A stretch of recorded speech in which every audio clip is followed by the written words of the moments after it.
Iya, iya, oke. Selamat malam teman-teman semuanya. Ya, selamat datang di acaranya Air Maxi bersama Go Kampus. Ya, teman-teman. Judulnya apa? Ayo, Mas. Masih ingat nggak? Judulnya cari tahu karakter apa namanya tipe kepribadianmu sesuai dengan minat kuliah. Nah, oke. Ah, malam ini aku mau menyapa dulu nih ada 38 orang yang udah join. Suaraku kayaknya kejauhan ya.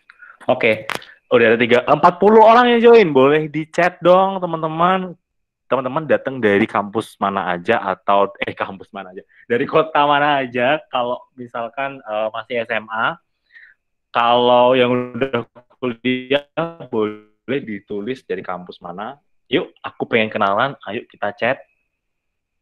Sumatera Selatan, Bang. Halo, Sumatera Selatan. Sumatera Selatan mana ya? Palembang. Pempek berarti.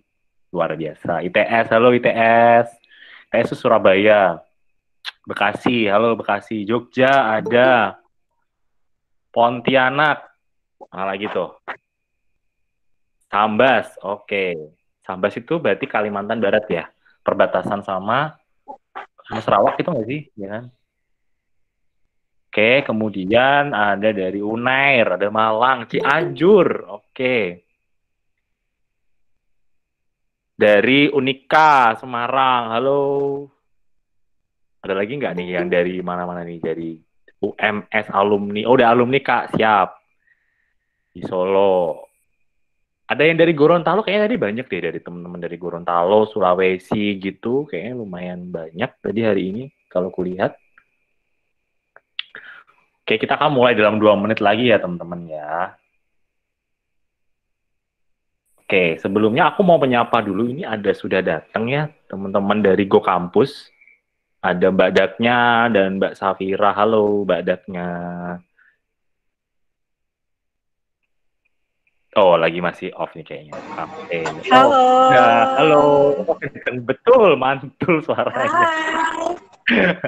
Halo Mbak Daknya, nice to meet you again. Aku siap sedia aku ada di sini. Kenapa? Hai, nice to meet you again. Iya, bareng dengan 54 orang. Oh, ternyata ini kita udah datang nih dari tim yang menyemarakkan suasana malam ini. Ada Mas Rey. Halo Mas Rey. Nanti yang akan membantu kita Halo. moderator ya.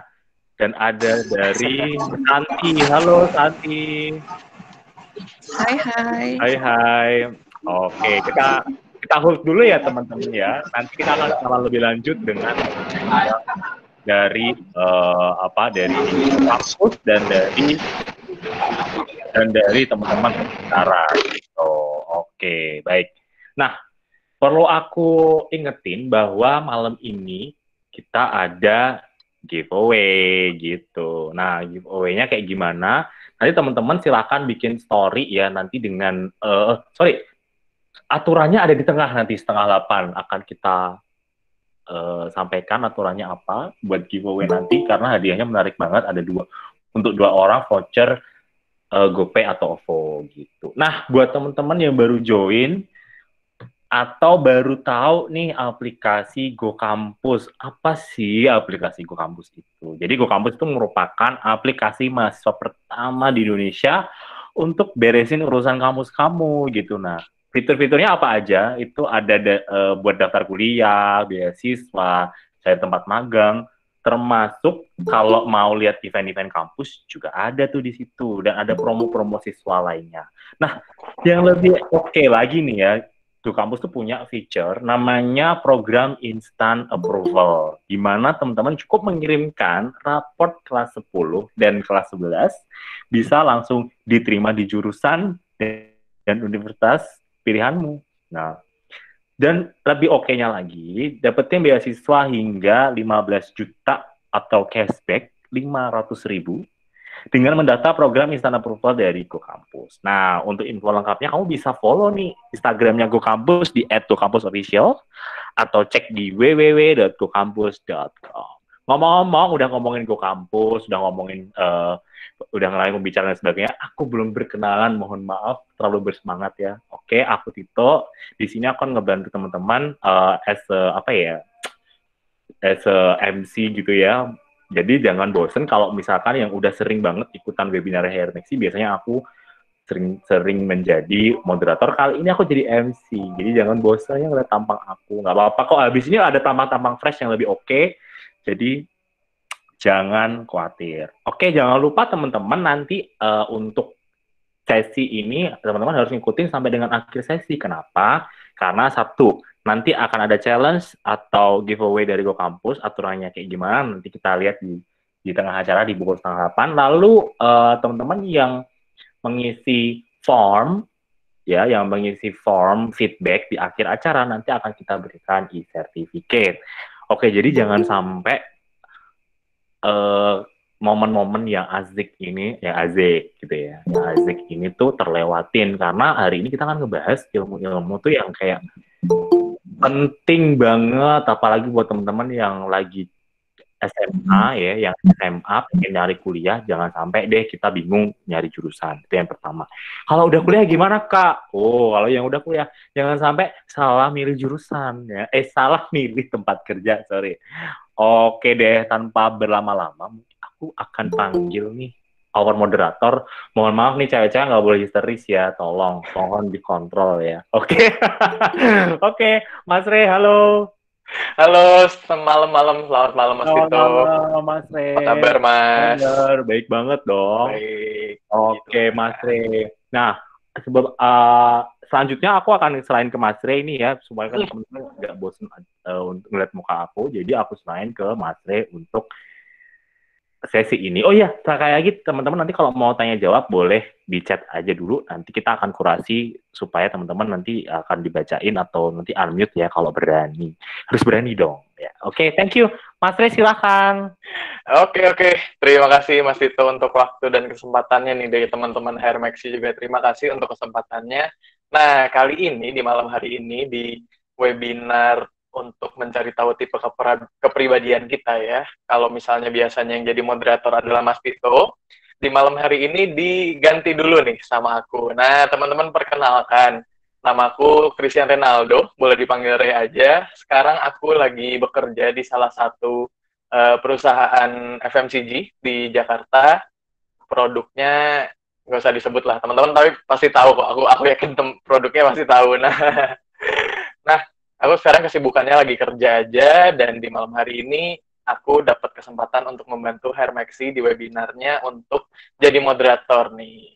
Nah, di malam hari ini kita akan membahas topik yang seru banget, bahkan menurutku pribadi yang sudah bekerja pun, ini penting banget untuk diketahui, yaitu soal tipe-tipe kepribadian dan minat karir. Nah, jadi buat teman-teman yang masih SMA, seperti kata Mas Tito tadi, bisa mendapatkan ilmu untuk memilih jurusan secara tepat gitu, dan untuk teman-teman yang sedang kuliah bisa juga nih ilmu-ilmu dari webinar di malam hari ini diserap gitu ya, biar ketika sudah lulus atau ketika sedang mencari pekerjaan bisa mencari pekerjaan yang sesuai juga dengan minat dan kepribadian teman-teman masing-masing gitu, biar istilahnya nggak salah kecemplung gitu ya. Biasanya tuh ada teman-teman yang teman-temanku juga bahkan ada yang kayak gitu nih, karena aku sudah bekerja juga, jadi teman-teman angkatanku kadang udah ada yang mulai kerja juga, tapi ngerasa kayak mereka nggak tahu passionnya juga, jadi ngerasanya tuh salah, masuk industri ini salah, masuk industri itu salah gitu. Nah, makanya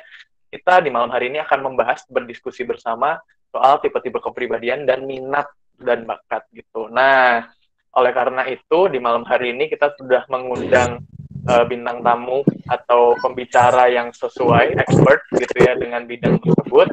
Aku langsung undang aja. Selamat malam Kak Santi. Selamat malam Mas Reynaldo. Selamat malam. Kak Santi sudah siap memberi ilmu, membagikan ilmunya kepada kita semua di malam hari ini ya? Ya, sudah excited nih dari tadi. Asik. Kita harus semangat nih karena topiknya menarik banget. Kak Santi sendiri di sekarang lagi sibuk apa nih? Aku sekarang masih sibuk kerja, tepatnya jadi HRD juga di salah satu bisnis industri entertainment, atau mungkin lebih tepatnya sudah ada dicantumin juga kan ya, dari salah satu Betul. bioskop di Indonesia, di Cinema 21. Tapi sayang sekali saat ini semuanya sedang tutup ya, teman-teman. Jadi rindu bioskopnya.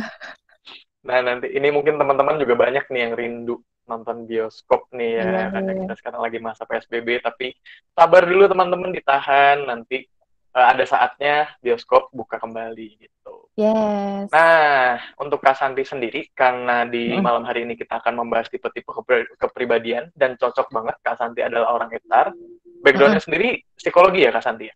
Iya betul, aku psikologi S1 ya, masih sebenarnya S1, tapi kita memang udah banyak mengetahui beberapa topik tentang kepribadian waktu di S1 juga, dan banyak juga penerapannya di dunia kerja sebenarnya.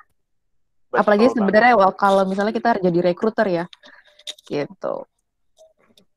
Nah, oke deh kalau gitu, aku langsung ke materi aja nih, Kak Santi, biar nggak lama-lama. Oke. Sebenarnya apa pentingnya sih kita mengetahui tipe kepribadian kita masing-masing, dan kita Mm-mm. kira kenapa kita perlu tahu itu gitu sebagai kita orang awam nih ya. Kenapa penting untuk mengetahui tipe kepribadian kita? Oke, mungkin teman-teman sering banget dengar kata kepribadian gitu ya, tapi teman-teman sendiri sebenarnya udah paham belum sih sebenarnya apa yang dimaksud dengan kepribadian itu sendiri? Mungkin ini sedikit teoritis ya kalau kita membahas tentang kepribadian, tapi nggak apa-apa, kita make it clear, make it simple aja. Jadi kalau kepribadian itu apa sih? Itu sebenarnya adalah ciri dari seseorang atau individu yang diekspresikan gitu, yang diekspresikan melalui perilaku dan tingkah laku gitu. Jadi teman-teman yang mengeluarkan atau melakukan sesuatu dalam bentuk perilaku atau tingkah laku itu adalah cerminan dari kepribadiannya gitu. Itu secara singkatnya. Kemudian Oke. itu itu salah satu bentuk pengertian yang sudah disimplify ya, karena sangat-sangat banyak pengertian-pengertian tentang kepribadian itu sendiri gitu. Nah, untuk menjawab tadi Ray nanyain kalau misalnya apa pentingnya untuk memilih jurusan gitu. Nah, kalau misalnya di kita sendiri itu ada beberapa teori yang kita gunakan untuk memilih jurusan, sebenarnya relate untuk memilih jurusan. Eh, Mungkin teori gedenya yang saat ini banyak digunakan itu adalah Big Five teori. Kalau misalnya teman-teman pada pernah dengar yang namanya Big Five teori, itu adalah teori yang sangat umum dipakai saat ini karena memang keabsahannya dan validitasnya itu masih teruji sampai dengan saat ini, gitu.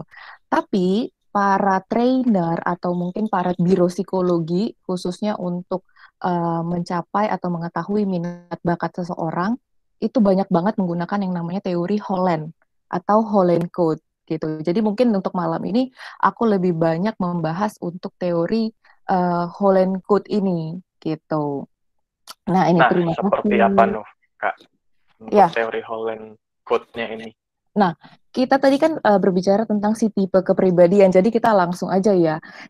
Menurut si Holland ini, tepatnya John Holland ini, dia bilang ada 6 tipe kepribadian yang bisa disangkut pautkan dengan minat bakat seseorang gitu ya, atau ketika dia mau memilih jurusan-jurusan tertentu ataupun juga dunia kerja. Sebenarnya ini masih bisa untuk relate memilih dunia kerjanya seperti apa gitu. Nah, eh mana tadi?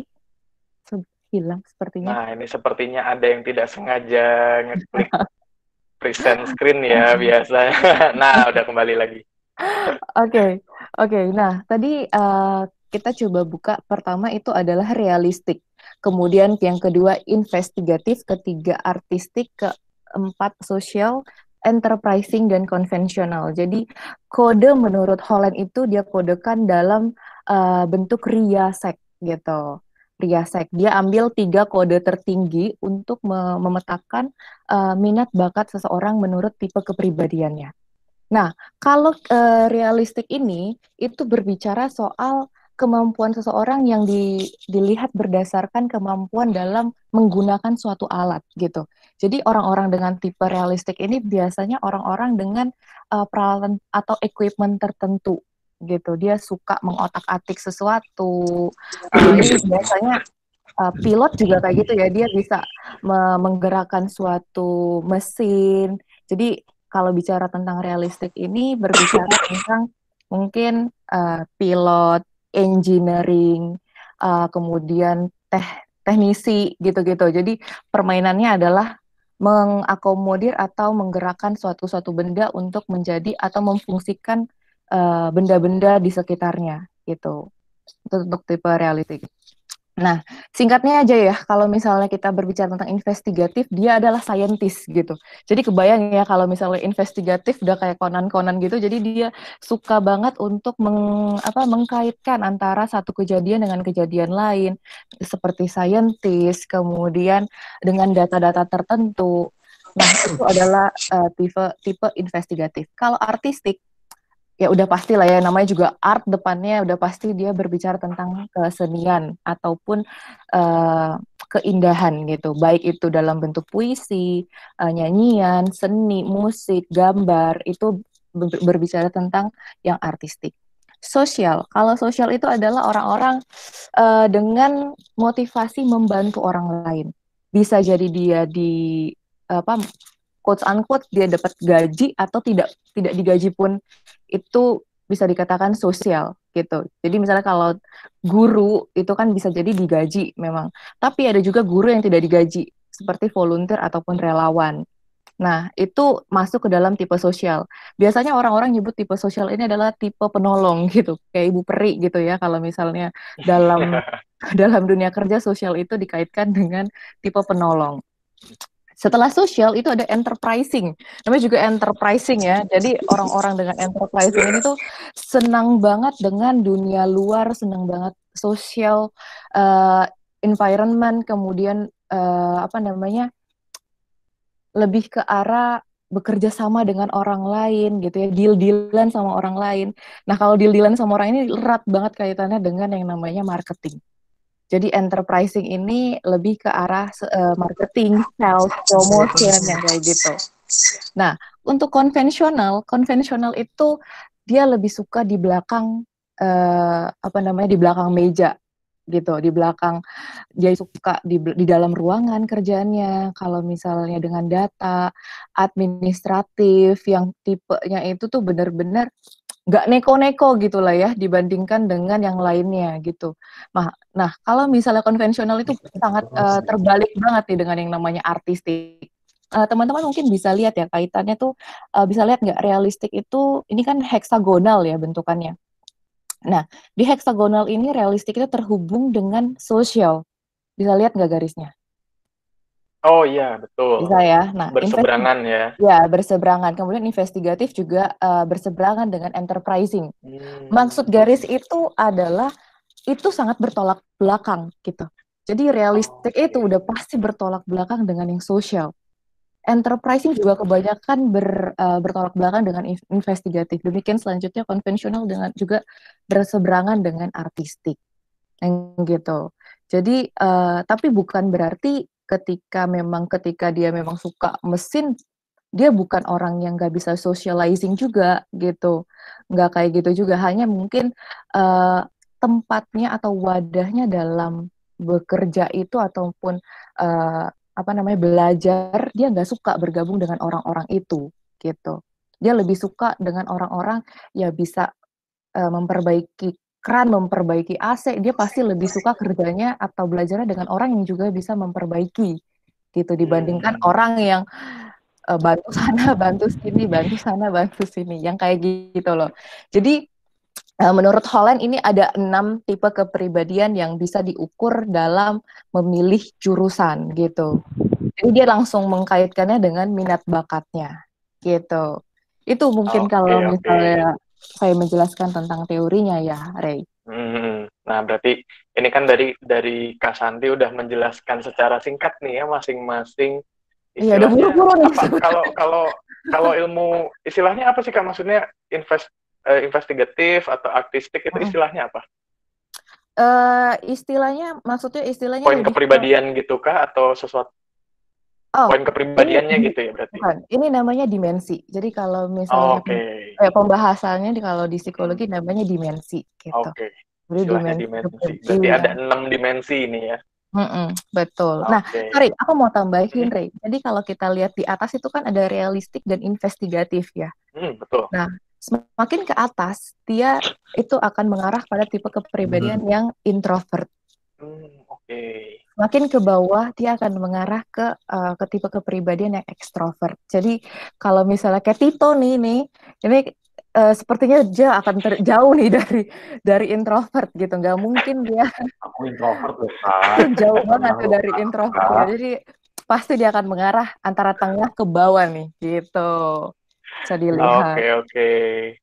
Iya, iya. Nah, ini Iya. dari Kak Santi tadi sudah menjelaskan, mungkin dari teman-teman semua juga setelah mendengar penjelasannya Kak Santi, udah ada yang mulai menebak-nebak nih dirinya masuk Masuk gitu dimensi mana? mana gitu. Ada Iya. 3 dimensi dominan ya Kak kalau metode ini tuh. 3 dimensi dominan yang paling sering maksudnya ya. Oke, oke. Yang Dan paling biasanya tidak mungkin berseberangan ya. bisa jadi Oh, bisa berseberangan. juga. Bisa Oke. juga dia terhubung, tapi notes-nya adalah semua manusia itu adalah unik gitu. Jadi nggak ada Oke. yang salah, nggak ada yang Oke, salah oke. ketika dia benar-benar ada terhubung ya pasti ada jurusan ataupun pekerjaan yang bisa mengakomodir tipe kepribadian walaupun berseberangan. Gitu. Oke, paham, paham, paham. Nah, kalau ini dari pertanyaan pribadiku sendiri ini Kak. Kalau sekarang tuh kayaknya kan yang lagi cukup populer adalah kalau kita bahas soal tipe-tipe kepribadian atau tes-tes kepribadian gitu ya. Yang populer adalah MBTI, Oke. Myers-Briggs Types gitu. Nah, sebenarnya perbedaannya apa dan maksudnya keunggulan masing-masing tes kepribadian tersebut apa gitu maksudnya? Ketika kita misalnya mau menentukan jurusan atau menentukan kita sebaiknya bekerja di mana yang sesuai dengan minat kita gitu, seberapa penting tipe-tipe tes tersebut gitu, dan sebaiknya kalau untuk sekarang sebenarnya yang lebih modern itu tes yang mana sih gitu? Oke. Jadi kalau untuk tes sendiri tuh punya ciri-cirinya masing-masing sebenarnya ya. Walaupun MBTI itu udah lama dari zamannya Carl Jung ya, muridnya si Sigmund Freud itu adalah dia mengeluarkan teori introvert extrovert yang berakhir di MBTI ataupun 60 personality, hampir sama ya, MBTI sama 60 personality. Nah, itu biasanya digunakan orang-orang saat ini untuk dunia kerja.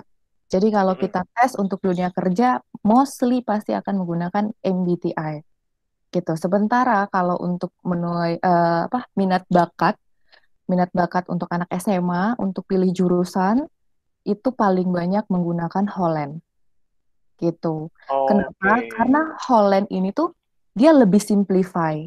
Dia lebih simplify dan lebih mengerucut gitu. Jadi bentuk pertanyaan-pertanyaannya pun lebih jelas dan lebih clear. Kamu suka menggambar, uh, dia langsung iya atau tidak, yang kayak gitu. Oke. Suka bersinggungan dengan peralatan atau tidak, yang kayak gitu.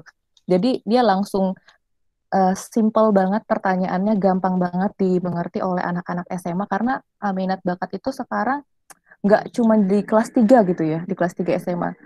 Adekku waktu kemarin tuh bisa sampai di kelas 1 ataupun di kelas 2 itu udah tes minat bakat. Udah keluar gitu.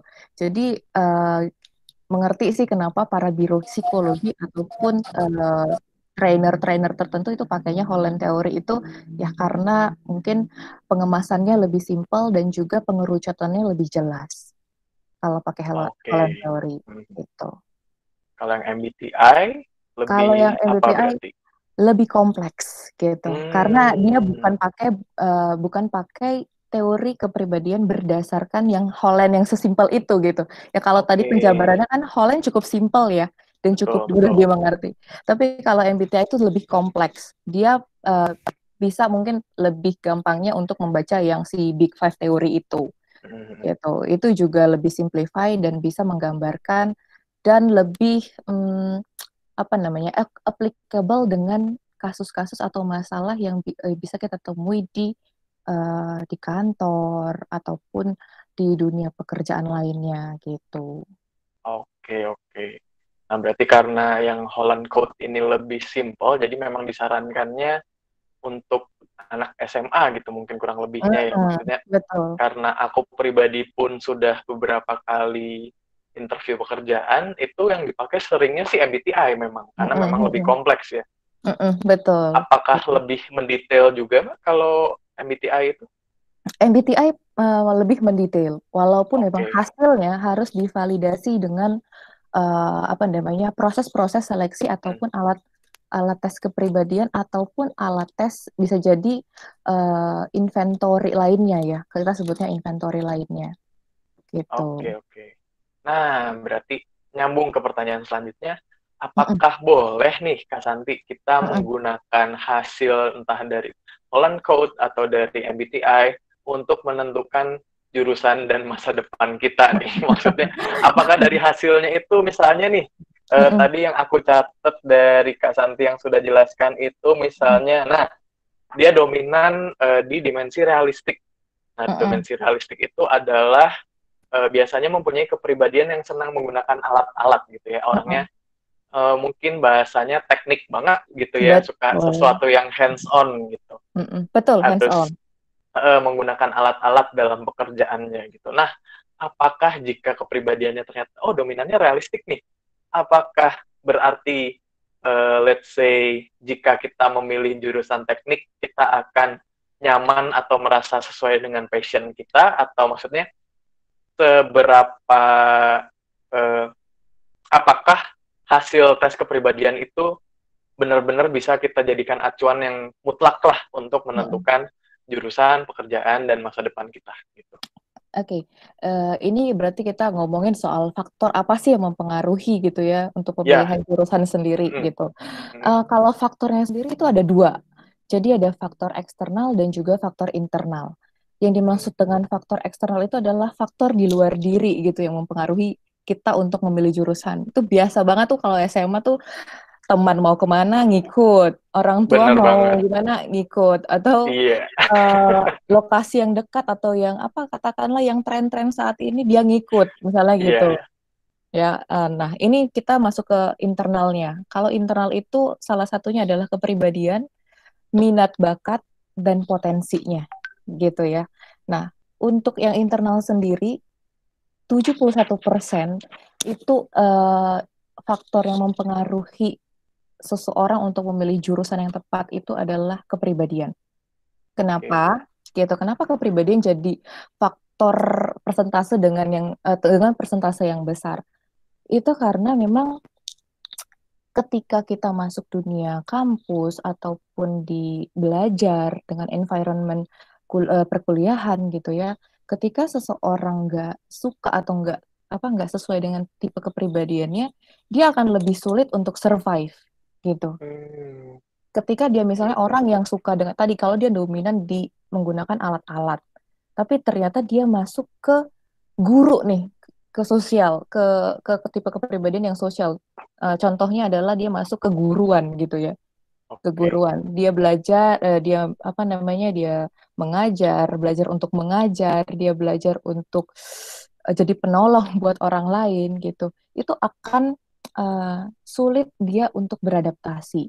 Tapi bukan berarti dia nggak bisa agile ya. Bukan berarti dia tidak bisa sama sekali beradaptasi, tapi dia akan lebih sulit beradaptasi. Jadi kalau dia stres ketika ngerjain tugas dengan tipe kepribadian sosial ini, itu akan lebih sulit untuk menemukan coping stressnya. Gitu. Itu sih kalau misalnya kaitannya ya, kalau misalnya kita bilang kenapa harus tipe kepribadian gitu. Berarti Kak Santi, aku boleh iklan sebentar? Boleh, ada iklan. Boleh ganggu sebentar? Boleh dong Kak. Karena kayaknya asik banget nih ya ampun, serius banget. Aku dari tadi tuh kayak ngeliat tuh ikut ini loh, karena walaupun aku praktisi HRD, tapi ini tuh sangat menyenangkan gitu. Oke, aku mau ngasih sesuatu nih ya. Jadi kita ada satu representatif juga dari Go Kampus. Mbak Daknya, halo Mbak Daknya, mungkin boleh menyapa kita dulu. Santi, Kak Santi sama Kak Rey kalau mau minum dulu boleh. Hai, Kak Santi. Hai. Hai. Ray. Halo, halo. Halo. Mas Tito, kok diam Mas Tito? Hai. Ya. Siap. Silahkan Mbak Daknya. Oke, baik ya. Beriklan sedikit teman-teman, tapi ini dengerin karena akan ada giveaway dari informasi yang aku sampaikan ini. Jadi perkenalan dulu, aku namanya Daknya, aku dari Go Kampus. Dan sebelumnya aku mau ngucapin terima kasih banyak buat Mas Tito dan teman-teman dari HR Maxi juga, buat waktunya juga, buat bisa ikut lagi di webinar kali ini. Jadi di sini aku mau perkenalin ya mengenai mengagokan aplikasi pertama di Indonesia untuk beresin urusan kampus. Jadi dari daftar kuliah, beasiswa, terus abis itu juga ada dana pendidikan, ada event kampus nih kayak webinar-webinar gini juga ada magang sama ada promo untuk siswa gitu. Nah, saat ini teman-teman Go Kampus punya program instant approval di mana program ini bisa bikin teman-teman terdaftar dan masuk ke universitas-universitas tanpa pakai jalur tes. Jadi cuma pakai jalur rapot aja. Tinggal dikirim fotonya, rapot kelas 10 sampai kelas 11. Terus bisa langsung diterima di jurusan dan di kampus impian gitu. Nggak perlu bayar-bayar uang pendaftaran, nggak perlu repot-repot datang fotokopi ini, fotokopi itu nggak usah. Jadi bisa langsung diterima di universitas yang ternama nih. Nah, universitasnya ada apa aja sih, Kak? Universitas itu ada, kalau di Jakarta, ada Tarumanagara, Untar biasanya nama bekennya, ada Politeknik Sahid Roksi, ada juga STIH IBLAM, jadi Sekolah Tinggi Ilmu Hukum IBLAM nih, one of the senior university nih untuk khusus ilmu hukum. Terus ada Institut Bisnis Nusantara atau IBN, ada GSFAME, ada Universitas Borobudur. Terus untuk di Bekasi atau di daerah Cikarang itu ada namanya Presiden University, kita juga udah ada. Ada juga Universitas Pelita Harapan di Surabaya dan di Karawaci. Ada STIE Yapan nih buat teman-teman tadi yang dari Surabaya asalnya. Ada STIE Yapan, ada Ubaya juga di Surabaya. Terus yang dekat-dekat lagi Jana Badra di Jogja. Kayaknya ada yang asal Jogja juga di sini kan? Mas Tito? Ya. Kayak tadi ada tuh. Ada ya. Jadi di Jana Badra ada. Sama ada di Bali, di STM IKA Primakara gitu. Ada juga beasiswa nih Mas Tito dan teman-teman HR Maxi, semua yang nonton. Beasiswanya tuh sampai 15 juta rupiah atau cashback 500.000 gitu. Cuman buat daftar yang sana approval doang lagi. Jadi segampang itu sih. Kalau mau cek infonya lebih lanjut bisa di aplikasi Go Kampus atau ke www.gokampus.com gitu. Oke. Gitu Mas Tito. Sip. Nah, kalau apa namanya? Giveaway-nya. Kak, aku mau nanya dong. Kalau apa namanya? Tadi kan kampusnya tuh ada banyak. Nah, tadi kan iklannya halu. Katanya halu nih tadi iklan apa sejam doang langsung dapat approval gitu. Itu gimana sih Kak kok bisa seriusan dapat approval? Ya, langsung dapat approval sejam gitu, semudah itu Kak? Semudah itu, jadi itu legit banget sih. Aku tuh bisa jamin pasti kalian bakal keterima karena sebenarnya kita tuh udah take care pendaftarannya kalian. Jadi dari formulirnya semuanya tuh kita pasti follow up ke kalian dan langsung kita kirimin ke pihak universitas begitu masuk gitu. Jadi pasti keterima dan pasti masuk. Itu bisa dicek di email karena nanti bakal dikirimin sama pihak universitasnya Kak Dito. Jadi dapat surat skema pembayaran gitu. Jadi semudah itu ya, mau galau-galau kuliah ya guys. Mau galau-galau formulir, mau galau-galau kuliah gitu ya. Udah segampang itu ya kuliah sekarang ya. Segampang, jadi lebih gampang. Jadi lebih zaman mudah gue harus ngantri dulu nih Kak. Oh, jangan sedih say, aku 3 kali loh isi formulir. Capek banget gak sih? Kayak fotokopi ini, fotokopi itu. Betul. Oke, nah, lalu giveaway-nya nih. Nah, ini yang ditunggu-tunggu nih giveaway-nya. Ini yang ditunggu-tunggu ya. Jadi giveaway-nya untuk teman-teman di sini, Go Kampus akan kasih hadiah. bentuknya tuh saldo OVO atau GoPay, ya kan lagi work from home biasanya suka kayak selamitan gitu mulutnya kan, pengen beli ini, pengen beli itu kan. Nah, bakal dikasih nih dengan pertanyaannya gampang banget. Sebutin alasan kamu, kenapa kamu harus menggunakan aplikasi GoKampus. Udah segampang itu, kasih tahu ke kita opininya. Kenapa sih harus pakai GoKampus gitu kan? Cara jawabnya gimana? Cara jawabnya, 1, cobain filter dari GoKampus. 2, mention ke GoKampus sama ke Hire Maxi juga. Jadi di tag, jangan lupa. Terus 3, jawab pertanyaanmu di Instagram story tersebut. Segampang itu. Jadi lebih gampang, jadi lebih murah, jadi lebih cepat tuh coba. Ya kan dapat saldo lah gitu. Semudah itu, betul. Jangan lupa ya, jangan dilewatkan kesempatan-kesempatan ini. Jadi nggak cuma giveaway doang, tapi tadi ya Kak ada cashback, beasiswa 15 juta, gila nggak sih? Kuliah itu ada cashbacknya, ada potongannya. Mantul. Aku jadi pengen balik kuliah lagi nih Kak. Aduh, gimana dong? Wah, sama aku pun juga loh. Tapi ya gimana ya? Oke, baik Kak Datia. Thank you banget ya. Terima kasih banyak. Thank you. Nah, sebelum balik bye-bye. Sebelum kita balik ke Kak Ray dan Kak Santi, tadi giveaway-nya ketentuannya udah aku tulis di chat. Jadi silahkan nanti dipraktekin ya teman-teman. Oke, thank you. Sepertinya tidak sabar lagi untuk melanjutkan sesi kita bareng yang seru dengan Kak Ray dan Kak Santi. Silahkan. Oke, terima kasih Mas Vito. Kita lanjut nih teman-teman, menyambung pembicaraan yang seru banget sih. Nah, kebetulan aku juga mau nambahin nih tadi poinnya Mas Vito nih ya, pas bahas-bahas giveaway, pas ada pesan sponsor nih ya. Aku sebagai seorang yang sudah bekerja sekarang, jujur kangen juga nih sama masa-masa kuliah. Jadi buat teman-teman yang masih kuliah, nikmatilah, beneran. Beneran, karena semakin kalian dewasa tuh tanggung jawabnya istilahnya udah beda lagi nih, gitu. Jadi, dulu pun aku ngerasa kayak, aduh, stres bikin laporan praktikum, gitu kan, bikin-bikin review jurnal, gitu-gitu. Nah, tapi nanti kalian akan kangen kok, ada masanya kangen dengan tantangan-tantangan di dunia perkuliahan gitu. Jadi nikmati aja ya teman-teman. Gitu.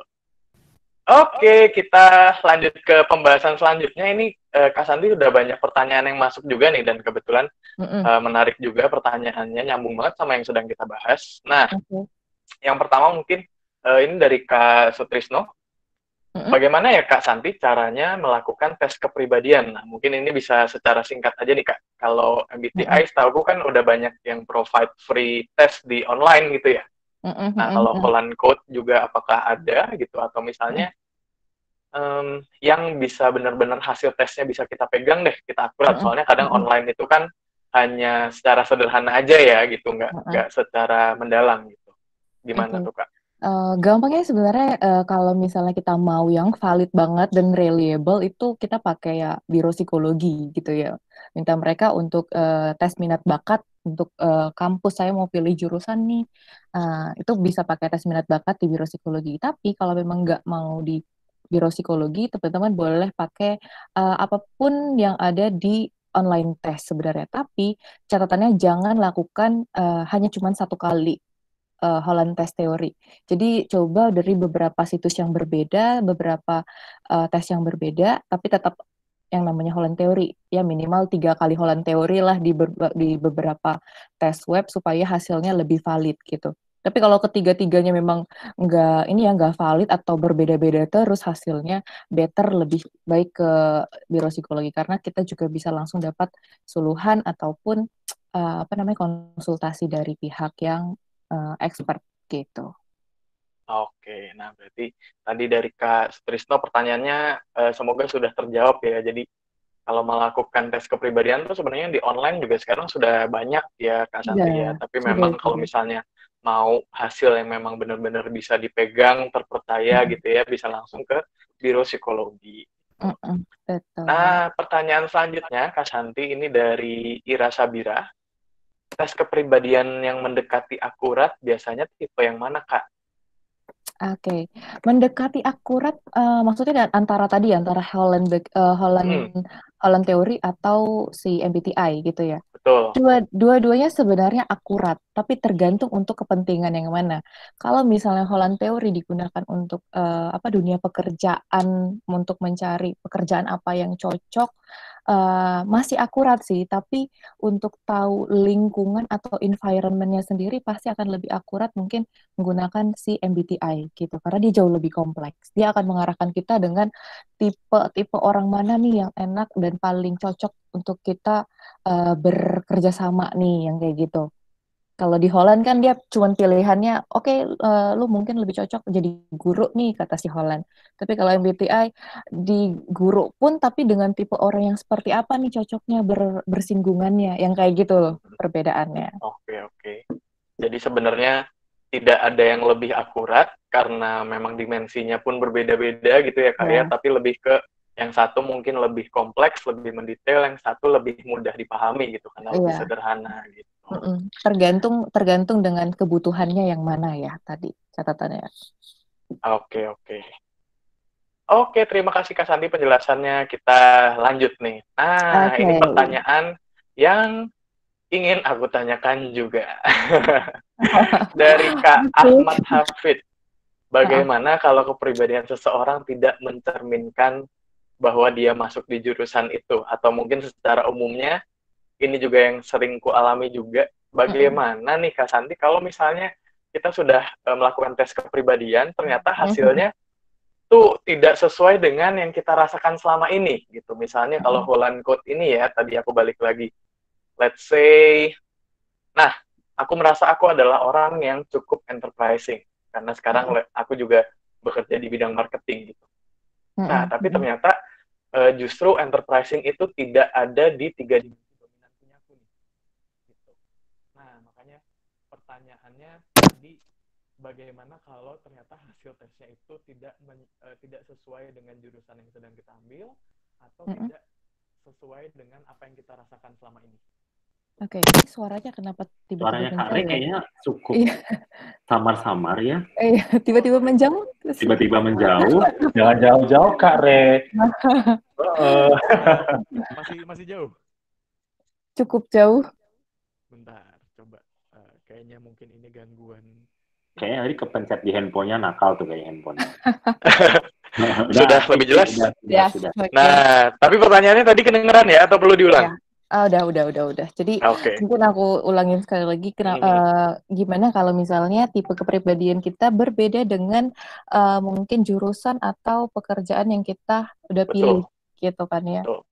Oke, mungkin pertama itu adalah apa kita harus throwback lagi ketika kita mendefinisikan tipe kepribadian kita, gitu. Tipe kepribadian kita, faktor-faktor di luar ke tipe kepribadian, minat bakat pada saat pertama kali kita harus find out dulu nih, pahami. Udah benar belum ya si tipe kepribadian yang saya pilih gitu. Kalau memang dia sudah benar, tapi tetap ngerasa nggak puas, kita lihat justru di jurusan ataupun di tempat pekerjaannya. Karena satisfy seseorang itu kan bisa dari inner, ada juga dari outer gitu, dari lingkungan ataupun dari dalam gitu. Bisa jadi karena lingkungannya yang nggak oke, teman-temannya yang nggak oke, bosnya nggak oke, dosen yang nggak oke, itu juga bisa mempengaruhi secara nggak langsung ya, minat orang tuh jadi kecil gitu, jadi menurun. Itu banyak banget, apalagi kalau di dunia kerja yang awalnya masuk tuh rasanya excited, rasanya tuh dunianya banget nih. Tapi ketika dia bekerja, dia bersinggungan dengan orang-orang, itu justru membuat dia bisa jadi drop. Nah, itu juga sering kita lihat gitu. Kenapa sih dia bisa jadi drop gitu. Jadi bukan berarti kita salah dalam menentukan tipe kepribadian atau kita salah menentukan jurusan, tapi coba lihat lagi nih masalahnya apa sih gitu. Nah, ini tuh poin penting juga ya Ray sebenarnya waktu kita zaman-zaman kuliah ataupun SMA gitu. Karena kecenderungan kuliah waktu SMA itu adalah kecenderungan malas mikir gitu. Jadi dengan cepatnya kita bilang kayak gue nggak cocok deh di sini gitu. Tapi kita nggak coba tarik ke belakang kenapa ya gitu. Sebenarnya masalahnya tuh apa ya gitu. Jadi ya itu salah satu soft skill juga ya yang akan nanti kita gunakan. Gitu. gitu. Jadi jangan males mikir sih kuncinya. Jadi pahami dulu masalahnya apa. Nah, jadi untuk Kak Ahmad Hafid, semoga sudah lebih jelas ya. Jadi sebenarnya kalau untuk kepribadian membicarakan pas atau tidaknya kita di suatu jurusan atau di suatu pekerjaan, itu selain dipengaruhi sama kepribadian, bisa juga dipengaruhi oleh faktor eksternal gitu. Mungkin di atas kertas kita cocok nih, misalnya aku orangnya sangat realistik, tadi ya realistik, terus aku bekerjanya di bidang teknik, tapi kok aku nggak nyaman gitu. Nah, makanya itu perlu di-trace kembali nih, kira-kira yang bikin nggak nyaman tuh pekerjaannya kah, atau lingkungan sekitar, atau faktor-faktor lainnya. Begitu ya Kak Santi kurang lebihnya ya? Yes, betul. Oke. Wow, ini banyak banget pertanyaan yang sudah masuk. Sangat-sangat tertarik dan antusias ya teman-teman di malam hari ini. Aku coba pilih dulu. Wait. Nah, ini ada pertanyaan yang cukup panjang dari Kak Fausia Rahma. Dari Kak Fausia Rahma mungkin mau ditanyakan langsung aja. Panjang nih pertanyaannya, mungkin mau berinteraksi langsung dengan kita di malam hari ini. Nah, Kak Fausia Rahma masih ada di ruangan, boleh di-unmute mungkin? Silahkan ditanyakan langsung. Nice nih pertanyaannya nih. Halo Kak Fausia. Sepertinya dia malu ya, Re, bertatapan Malu mungkin ya. Oke deh. Nanti kalau gitu kita kesempatan bertanya langsungnya kita kasih ke orang lain. Nah, tapi pertanyaannya tenang aja, akan kita jawab. Tapi dia udah buka mute nih. Oh, udah unmute. Oh, ternyata tadi telat aja. Nah, silakan Kak Fausia untuk bertanya. Bisa kedengaran nggak Kak suaranya? Agak jauh, Fausia. Dia sebenarnya lembut sekali. Oke. Ya, sebelumnya selamat malam. Malam. Kan saya Fausia Rahma. Ini mau nanya Kak, kan itu benar nggak sih kalau ada orang yang tadinya ekstrovert, terus seiring dengan berjalannya waktu dia bisa berubah menjadi introvert? Terus ini yang kedua itu, apakah tes MBTI yang ada di website itu hasilnya akurat? Udah, itu aja. Terima kasih Kak. Okay. Thank you, Fausia, untuk pertanyaannya. Terima kasih, Fausia. Sudah bertanya secara langsung nih. Silakan Kak Santi. Iya, pertama tadi adalah bisa nggak sih ekstrovert berubah jadi introvert gitu ya? Oke, bisa sih sebenarnya. Itu bisa. Jadi gini, ketika kita SMA gitu ya, lingkungan, soalnya kepribadian itu kan dipengaruhi juga oleh lingkungan gitu ya. Itu sangat-sangat berpengaruh, apalagi kalau misalnya di SMA ataupun kuliah, dia bersinggungan dengan orang-orang yang berbeda, tuntutan pekerjaan yang berbeda, itu juga bisa lambat laun berubah. Contohnya misalnya, contohnya itu kayak aku lah misalnya.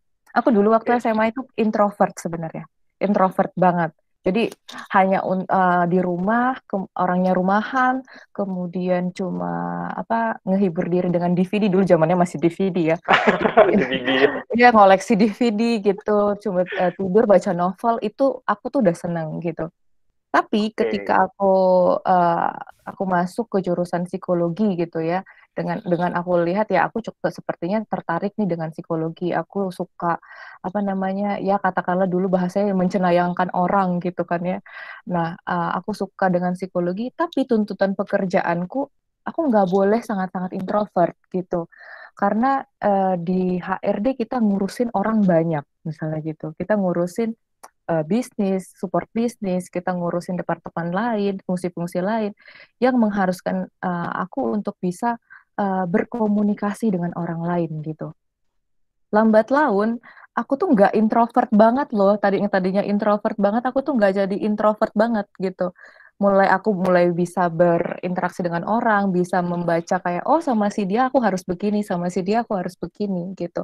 Jadi itu juga bisa berubah. Seperti tantangan, kalau misalnya teman-teman ngerasa saat ini pilih jurusan itu adalah satu tantangan, kemudian sudah terjawab, tapi tantangan barunya itu akan datang lagi. Tantangan tuh nggak akan stop gitu kan ya.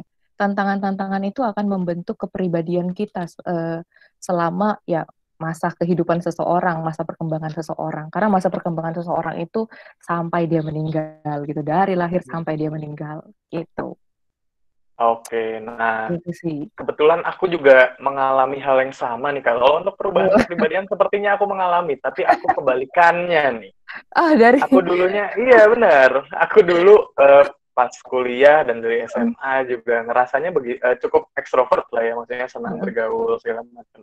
Nah, tapi di pekerjaanku yang sekarang, yang memang justru mengharuskanku untuk bertemu banyak orang, kadang ngerasa fed up atau jenuh lah ya istilahnya. Jadi karena pekerjaanku juga mengharuskanku untuk ekstrovert gitu, jadi jatuhnya adalah aku ada titik-titik di mana aku ngerasa jenuh. Nah, di titik-titik di mana aku ngerasa jenuh itu, aku jadi mulai pengen memanfaatkan waktu untuk menghabiskan waktu untuk sendiri nih, me time lah ya jadinya. Nah, jadi gara-gara itu aku pun mulai menyadari, oh ternyata aku pun bisa menjadi seorang introvert ya. Maksudnya aku nyaman-nyaman aja loh dengan diriku sendiri, maksudnya melakukan kegiatan-kegiatan yang aku senangi gitu. Nah, jadi ternyata kepribadian bisa berubah tergantung lingkungan dan situasi ya. Betul, betul. Tapi berubahnya juga nggak langsung 100% atau 180 derajat berbeda ya, betul. no gitu. Itu lambat laun, itu semua punya prosesnya sendiri-sendiri sih. Oke. Gitu. Dan kalau kepribadian tuh nggak ada yang salah ya Kak Santi ya? No, nggak ada banget, karena semua orang itu adalah unik. Betul, itu yang harus ditanamkan di teman-teman. Memang kepribadian tuh tidak bisa dipaksakan juga nggak sih Kak Santi? Iya, kepribadian nggak bisa dipaksakan, karena memang itu terbentuk. Betul.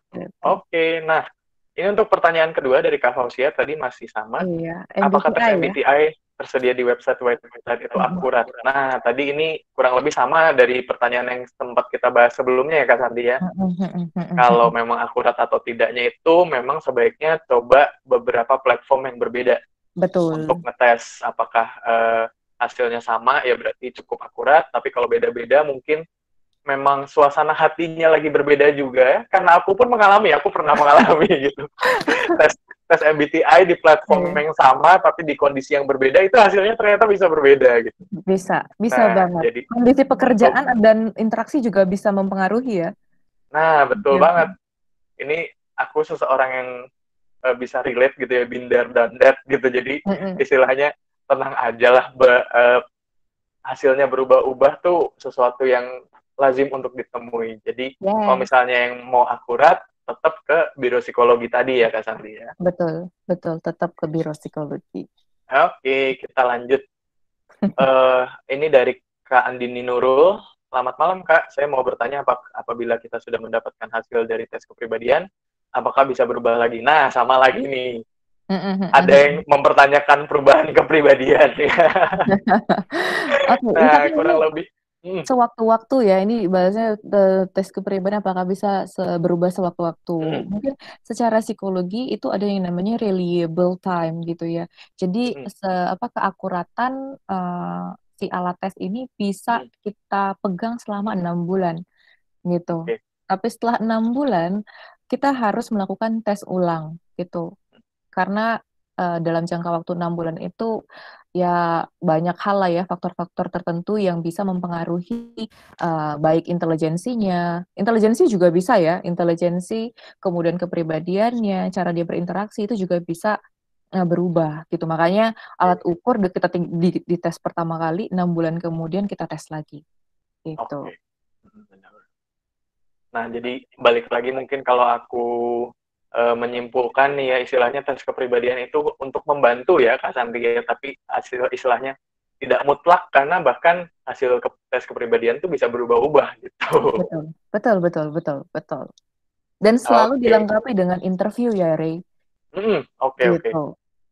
Karena dari hasil interview juga itu bisa menunjukkan kepribadian kita biasanya. Validasi. Ini sharing aja nih dari Kak Santi yang memang bekerja sebagai HR. Sesi interview itu sesi yang penting ya kayak. Iya benar. Benar. Jadi dulu aku sempat dapat, ini buat teman-teman yang sedang kuliah nih, aku sharing aja ya. Aku dapat suatu quote yang menarik nih. IPK itu akan membuat kalian diundang interview. yang menentukan kalian lolos atau tidak ya interviewnya sendiri gitu. Kepribadian kalian lah. Jadi kalau misalnya IP-nya bagus tapi ternyata kepribadiannya tidak sesuai dengan budaya perusahaan tersebut, ya mungkin memang belum cocok aja gitu. Jadi intinya pas kuliah tuh memang harus dimaksimalkan sih. Secara akademik maksimal, secara pengalaman pun harus dimaksimalkan. Betul, Gitu. betul banget Oke. tuh. Pertanyaan selanjutnya ini kembali banyak lagi. Aku coba pilih. Nah, wait nih. Ini dari Kak Galih Samudra. Kak Galih mungkin mau nanya langsung juga nih. Halo Kak Galih, selamat malam. Masih ada di ruangan kita kan ya? Selamat malam. Kak Galih. Nah, silakan Galih untuk bertanya langsung nih. Mungkin bisa diceritain juga kamu sekarang lagi kuliah kah atau masih SMA gitu, terus dilanjutkan pertanyaan. Saya masih SMA, sekarang naik ke kelas 11. Jadi kan pertanyaan saya itu kadang begini, saat tes, jawabannya itu kadang itu yang A bisa mencerminkan diri kita, yang B juga sedikit mencerminkan diri kita. Lah itu bagaimana bisa mendapatkan hasil yang maksimal?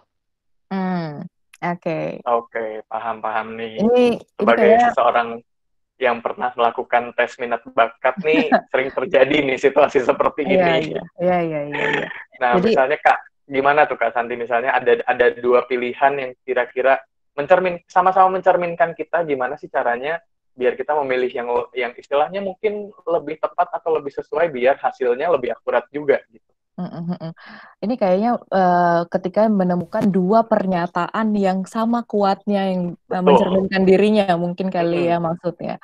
Oke, kita memang selalu meminta untuk yang tingkat kebenarannya paling mencerminkan dirinya sendiri gitu. Itu harus selalu dipilih. Kenapa? Karena itu akan lebih mencerminkan potensial dirinya, kepribadiannya, minat bakatnya. Yang kedua itu sebenarnya misalnya ya dua-duanya oke sih, itu akan muncul di pertanyaan selanjutnya sebenarnya.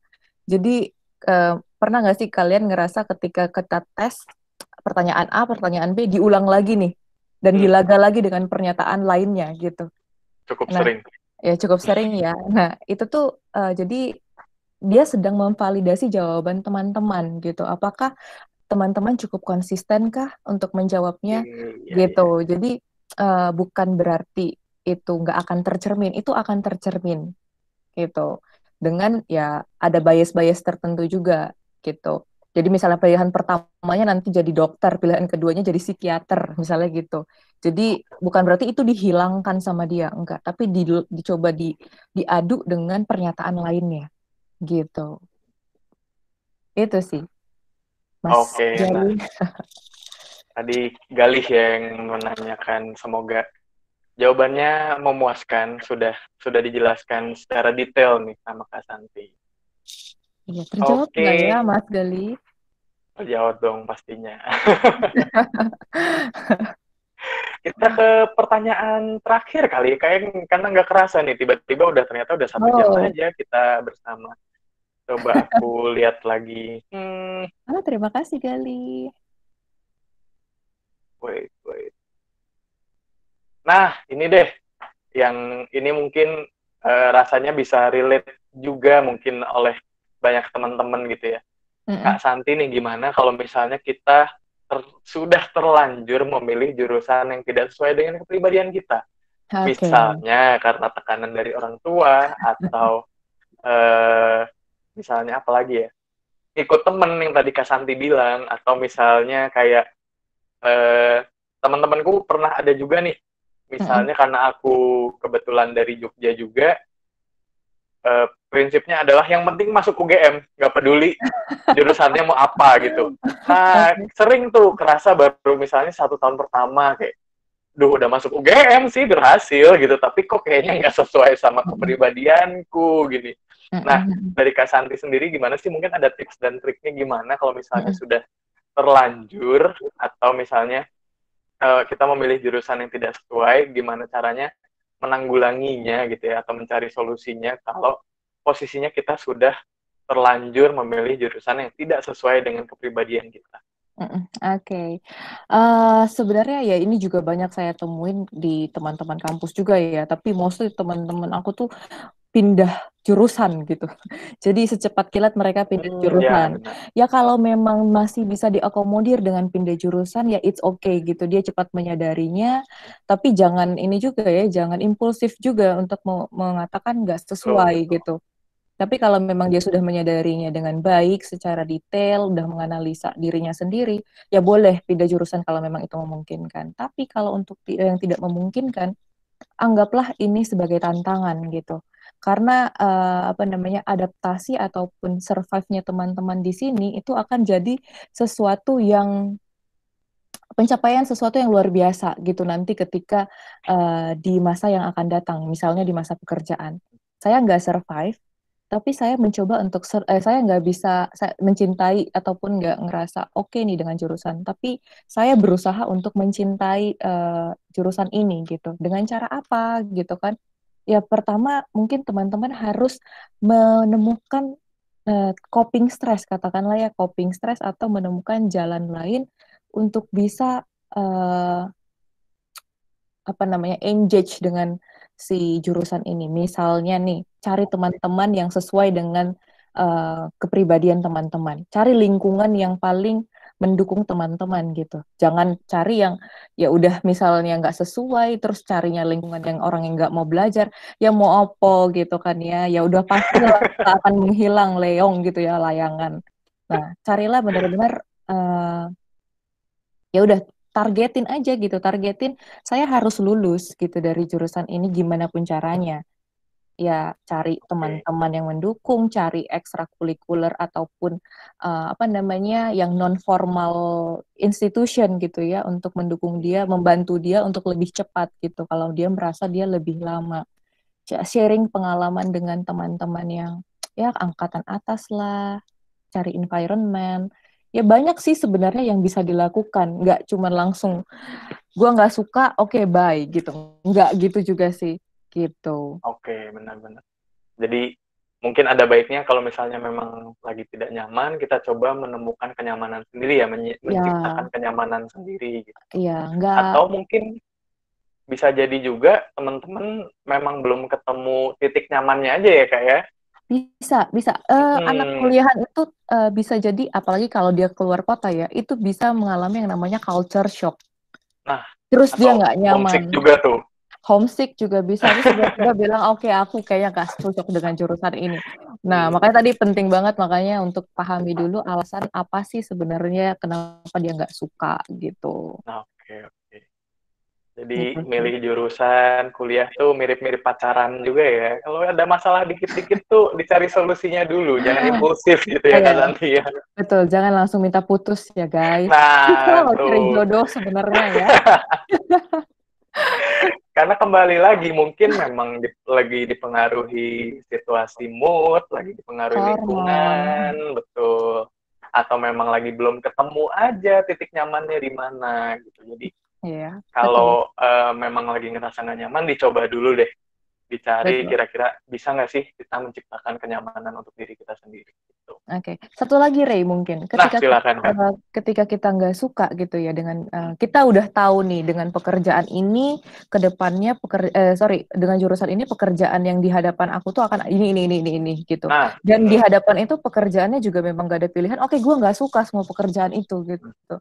Nah, dengan lebih cepat dia mengetahui hal yang ada di depannya, dia sudah mempersiapkan dari mulai saat ini. Oke, karena dia begitu, gue harus misalnya belajar komunikasi. Misalnya, dari mulai sekarang gue harus mulai bisnis kecil-kecilan nih. Atau bisa jadi gue harus mulai kantor kecil-kecilan, CV atau PT kecil-kecilan ya. PT kecil-kecilan CV kan ya. Yang kayak gitu loh. Jadi dia udah ketika dia menyadari lebih cepat dia nggak suka dan dia mungkin ya oke lah gue akan lulus, gue akan wisuda, tapi gue nggak akan kerja di bidang itu. Gue tapi udah prepare dengan sedemikian rupa dari mulai saat ini gue akan melanjutkan ini gitu. Jadi bisnis dan lain-lain. Nah, jadi benar dari ketidaknyamanan kita juga mungkin itu mendorong kita melakukan hal-hal positif lainnya ya gitu. Jadi ketidaknyamanan tuh bisa jadi menghasilkan sesuatu yang positif juga, teman-teman. Betul. Itu yang harus diingat-ingat. Nah, oke deh Kak Santi, karena kita sudah lama nih ya, udah 1 jam nih ya ternyata. Nah, mungkin dari Kak Santi boleh deh dikasih kesimpulan gitu ya.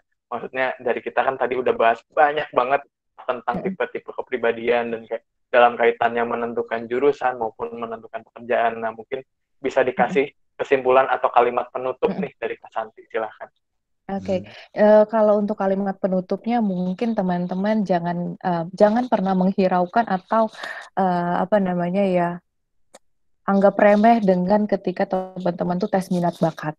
Itu banyak banget sebenarnya teman-teman ya SMA, udahlah hasilnya tes minat bakat. Enggak, karena itu akan bisa mempengaruhi teman-teman punya pemilihan jurusan nantinya. Jadi itu juga akan membentuk masa depan. Ingatlah, masa depan dibentuk dari masa kini gitu. Asik. Wah, Ya, quote-nya Ray. bagus ya. Iya, tomorrow is today. Asik. Senang aku sama orang-orang yang puitis tuh. Kalimat penutupnya ngena banget gitu. Oke deh Kak Santi, kalau gitu terima kasih banyak untuk penjelasannya. Insightful banget gitu ya, dan harapannya buat teman-teman juga ngerasa bermanfaat gitu ya, bisa diaplikasikan di kehidupan teman-teman sehari-hari, entah teman-teman masih SMA atau lagi kuliah atau malah udah kerja gitu. Semoga bermanfaat. Nah, minta maaf juga nih buat teman-teman yang sudah bertanya tapi belum sempat kita jawab. Karena keterbatasan waktu, jadi kita tidak bisa jawab semua nih. Tapi kira-kira kalau bisakah tanya langsung ke Kak Santi mungkin? Bisa sih sebenarnya. Bisa lewat boleh. mana tuh? Lewat email aja kali ya. Nanti boleh. Aku tulis di room chat aja deh emailnya. Nanti boleh di-emailin. Nah, Instagramnya juga boleh Kak. Ya, Instagram juga boleh di DM. Instagram aja kali ya. Kan lebih kekinian gitu Kak. Oh iya benar. Tapi nggak boleh modus loh ya teman-teman semuanya. Ini Kak modus nih. Aduh. Ya boleh di Instagram aja deh teman-teman kalau gitu. Tuh silakan Kak Santi, silakan di-share. Tadi udah ada di poster eventnya di Hermexi juga tuh, udah ada akunnya Kak Santi. Oh iya, udah di-tag juga. Jadi bisa dilihat di situ. Jangan lupa di-follow akunnya Hermexi biar nggak ketinggalan webinar-webinar keren selanjutnya. Oke deh, kalau gitu Kak Santi, terima kasih banyak. Aku kembalikan waktunya ke Mas Tito. Silahkan Mas Tito. Well, thank you banget Kak Santi sama Kak Ray buat sesi hari ini. Aku juga sangat enjoy banget, walaupun aku udah kerja dan udah cukup kerja, udah cukup lama ya, 8 tahunan gitu. Ketahuan tapi I really enjoy the show gitu. Nah, buat teman-teman yang tadi kan kita udah ngomongin tipe kepribadian udah banyak banget yang udah dijelasin A to Z. Nah, di Go Kampus ini teman-teman bisa nyobain juga loh tes, ada aptitude test di aplikasi Go Kampus dan itu free. Jadi teman-teman bisa dapat rekomendasi kampus yang sesuai dan ada biar teman-teman nggak salah jurusan gitu. Oke, jangan lupa tadi giveaway-nya teman-teman. Persyaratannya kayak gimana? Aku paste lagi di chat ya guys. Oke, baik,